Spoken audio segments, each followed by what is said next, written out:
Welcome to the Newsfeed. I'm Paris Jackson.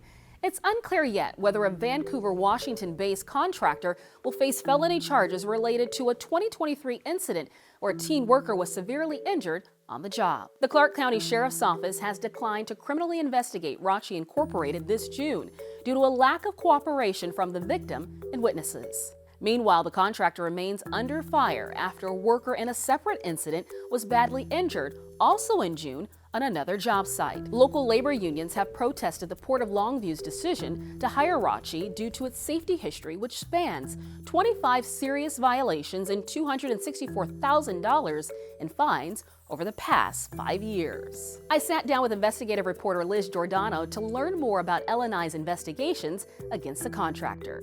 Vancouver-based construction company Rotschy is back in the spotlight after a worker was severely injured in June while in the Vancouver area on the job. What does Rotschy have to say about that injured worker? For context, according to the police report, an unsecured excavator bucket fell on a worker who was in a trench working.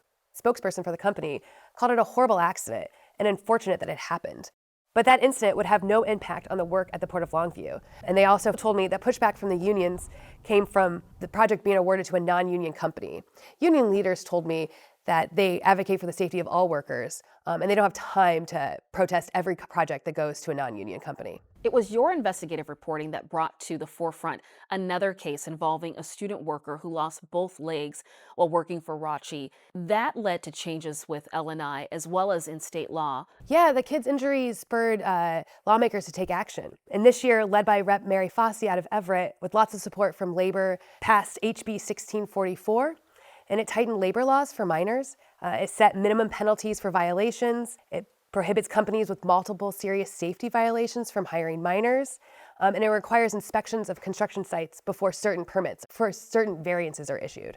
Now, this company has faced a lot of pushback, even a referral for felony criminal charges in that student worker case. Yeah, this company has a long history of safety violations. Back in 2023, the kid lost his legs. There was another minor not severely injured on a site that spurred the L&I investigation that found the company was overworking minors. They were cited again in 2023, and again they found the company was overworking teens, longer hours than state law allowed. In fact, working one 14-year-old more than 40 hours in 1 week. Again, not allowed under state law. In the case of this most recent worker injured in June, that project was halted by the Port of Longview, which was a bit unusual. Port of Longview temporarily halted work on that project right after that worker was injured. They wanted to take a deeper look at the safety plan the company had written for the project, and they ended up spending one meeting about 2 hours long, going page by page to the safety plan, and they allowed union officials and company officials to all kind of talk and discuss kind of what they wanted to see in a plan. Where does the Port of Longview Commission stand in this entire situation? Yeah, the Port of Longview began talking about hiring a third-party safety manager when union officials started pushing back about the company being hired and asking the port to rebid the project. And in some cases, the port is stuck with the company. Since their bid was the lowest that met all the criteria according to state law, the port has to accept it. At least one port commissioner I talked with says in the future he wants to see responsible bidder criteria put into bids to ensure that companies with a safety history like Rotschy would not be allowed to be hired for public projects. The Clark County Prosecutor's Office is still reviewing the case.